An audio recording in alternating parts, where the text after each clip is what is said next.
Hi, I'm LaToyah, and today I'm going to show you how to make Guyanese roti. So roti is traditionally an Indian flatbread, and it became part of the food, culture and story of Guyana and Trinidad as indentured Indian workers came to those places and became part of the cultural heritage and makeup of the peoples there. I'm half Guyanese and grew up with my Guyanese mother and grandmother, and my nan taught me to make roti when I was quite young. It was my favourite meal that she made. So favourite thing that she made when I was growing up, traditionally eaten with curry. Chicken, my nan used to make it with. I tend to cook lamb more. But traditionally eaten with curry. It was my favourite meal when I was growing up. And it is very Guyanese. It's very, it speaks to a lot of who my nan is and some of the things that she's passed down to me. So I always feel very close to her when I make it and when I eat it. It's very much part of my childhood and sort of who I am. So I'm going to share that with you today. You are going to need these ingredients to make your roti. Self-raising flour, plain flour, nice mix of both. I have made it with pizza dough flour before, so you could also use that. I use a mix for the fat or the shortening, as you might find in some of the recipes. I use a mix of butter and oil. My nan she changed her recipe and used to use ghee. I've not used ghee yet. I think I probably will give it a try because it does give it a very specific flavour. But these are all the ingredients you will need to make your roti. I am using cup measurements, and so in this bowl is 1 cup of self-raising flour and 2 cups of plain flour. You will also need to just add about a teaspoon of salt in your roti mix. 1.25 cups of cold water to start mixing your roti dough.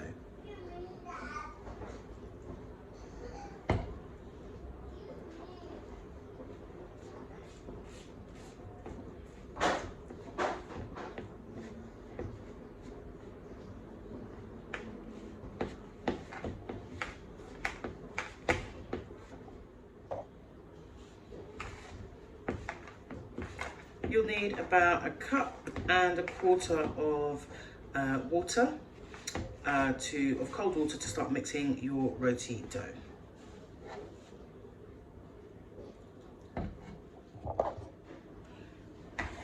Your dough needs to come together a little bit like this. Make sure it's not overly sticky.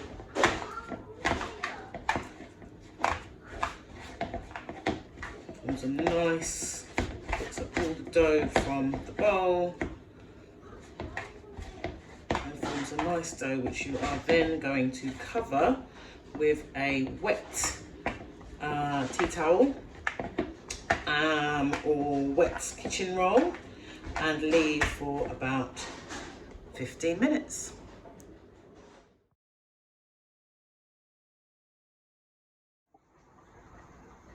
So your roti dough has been proving for 15 minutes and we're now going to do stage 1 of preparing your roti. So flour your side down.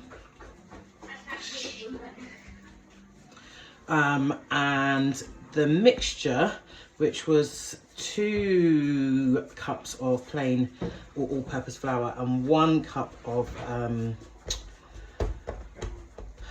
self-raising, makes enough dough mix for 6 rotis. So what you're going to do now is make sort of a sausage shape out of your dough mix, which will allow, and then you're going to divide it into 6. So you end up with 6 rounds.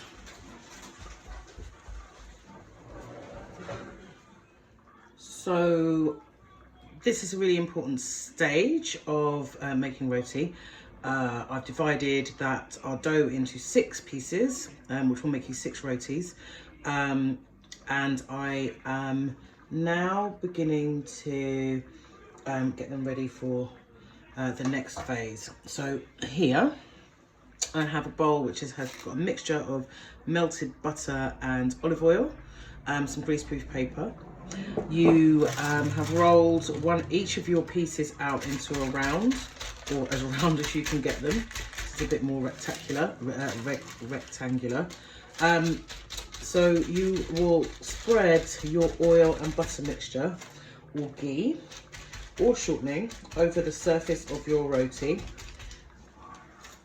You will cut from the center outwards and then roll into the shape of a cone your buttered roti. Keep rolling so you've got a cone, and then you will tuck in the ends.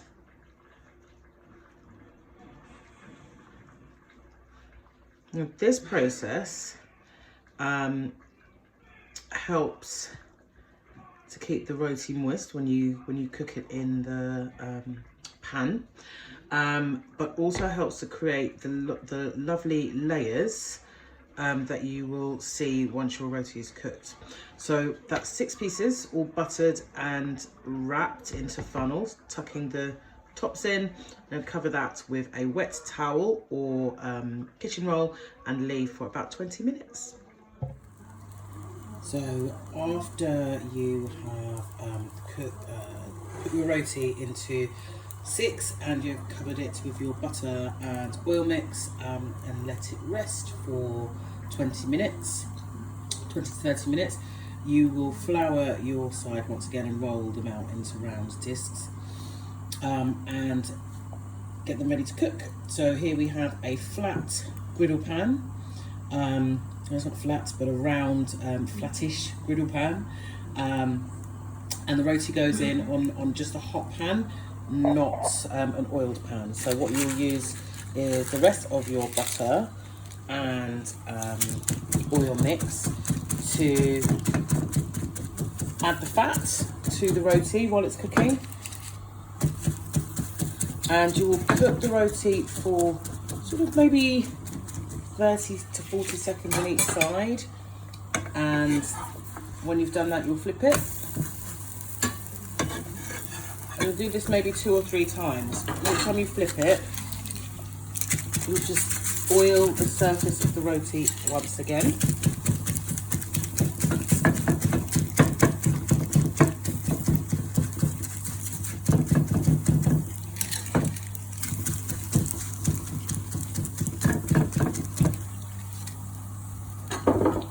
One more time.